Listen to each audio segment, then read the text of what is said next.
یه پسری تو را میامدن گفت نگه داشت گفت بده به من، گفتم نه شرمنده. میبرن خشک میکننش، گناه داره. ببین هر حیوانی مال یه جاییه. این 2 روزه هم من وقت نمیکردم، سر کار بودم. هی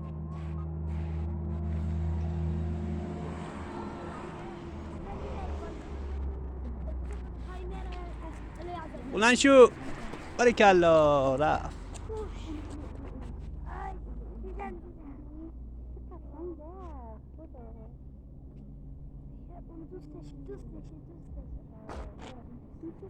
اونم پایینه نه. آره دیگه اونم جفته ای بود.